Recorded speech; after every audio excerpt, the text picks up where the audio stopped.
Hi YouTube, today I'm going to give you a video walkthrough on how to clean a washable and reusable K&N air filter. Now the procedures that are going to be demonstrated here pretty much apply to any pleated cotton gauze filter, K&N of course being the main player in the marketplace. So let's get started. So one of the first things that we're going to need to use first is, of course, a sink that we can clean our air filter in, or a basin, as well as a spray bottle of this product here called the K&N Power Clean cleaning solution.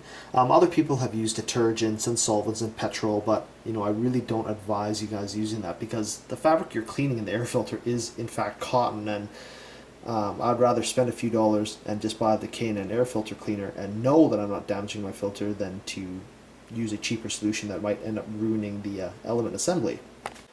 Give your cleaning solution a good shake so it's thoroughly mixed, and then on the dirty side of the air filter panel here, I'm just going to give the air filter a nice comprehensive spraying of cleaner.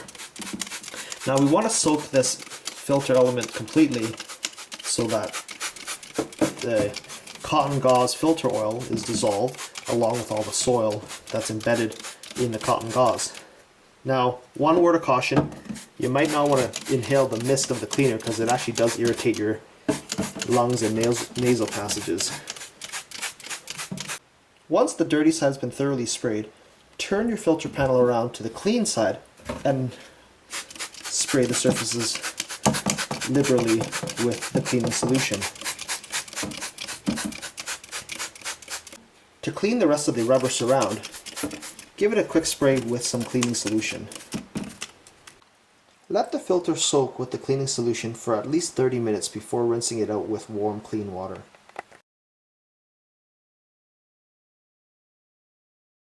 Begin rinsing the filter from the clean side through to the dirty side with warm water.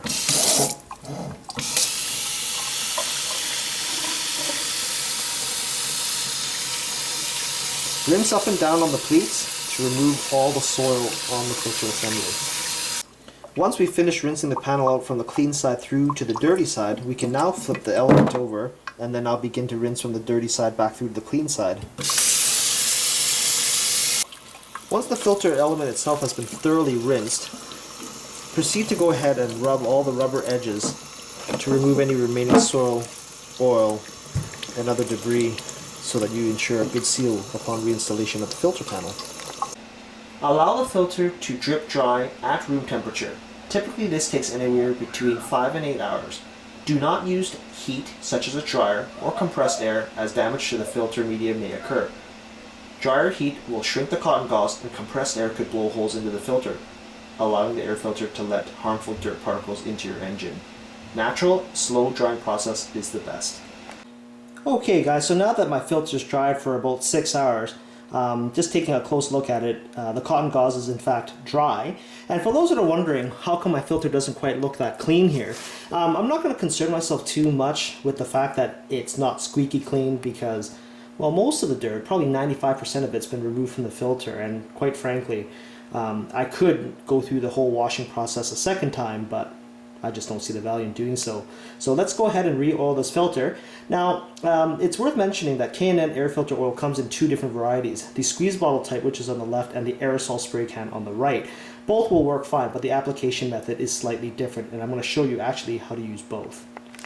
So this first method we're going to demonstrate here is how to use the squeeze bottle oil. And what we're going to do is basically just take our filter oil and essentially just squeeze just a line of oil like that across each pleat.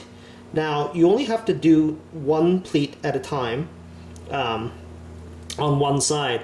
You don't want to over oil a K&N air filter because over oiling can actually cause this filter oil to get sucked into the intake tract of your engine, which can then actually foul up MAF sensors and barrel sensors and, well, pretty much any sensor under the sun that's in the intake tract that can get coated with this oil can actually cause your motor to actually malfunction. So over oiling doesn't necessarily mean a good thing. And the other thing that's worth mentioning here too is that if you have a cotton gauze filter, please don't use oil transmission oil or other types of oil that claim to be tack oil unless they were meant specifically for your air filter. K&N air filter oil, after it's dried, has a sticky property to it, and that's what's actually attracting the dirt to the filter element.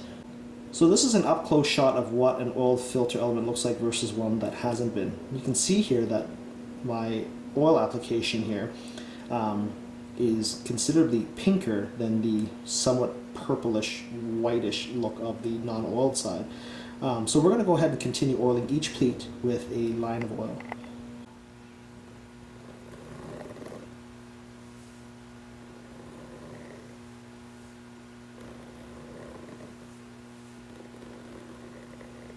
Okay, so now I've deliberately left this portion of the filter unoiled so that I can demonstrate how the aerosol version of this filter oil works. So very similar to actually how the squeeze bottle works, but instead we're just going to spray about 4 inches away from the filter element the oil like this. Now with the aerosol, you can apply filter oil a lot faster, but not necessarily in a controlled manner, because as you can see I've got some overspray here.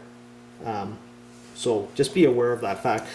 Is there an oil that I prefer to use? I actually like using the aerosol spray cans because they're just that much quicker than the squeeze bottle. So this is what the filter element looks like once the oil's been applied. Now for those wondering, does it matter if I apply oil on the clean or the dirty side? Not really, because the whole idea is that the oil after about 20 minutes will wick into all the different spots on the air filter, whether it be the clean or the dirty side. I mean, cotton is cotton, so it'll absorb into every little nook and cranny. Now basically from this point we're going to wait for about 20 minutes so that the oil sort of evens itself out on the filter, and then give it a visual inspection to make sure that 1, there's no holes, and 2, there's no holes in the cotton gauze, and 2, to make sure that the oil application is fairly uniform.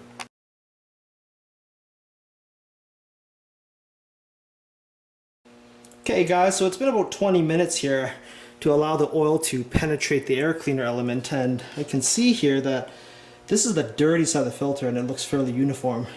And I'll admit I sprayed just a tiny bit of air filter oil on the clean side as well. But as you can tell here, the coverage is really uniform and the filter is really clean.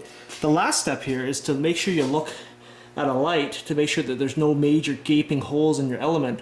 And if there aren't any, then this filter is ready to be reinstalled.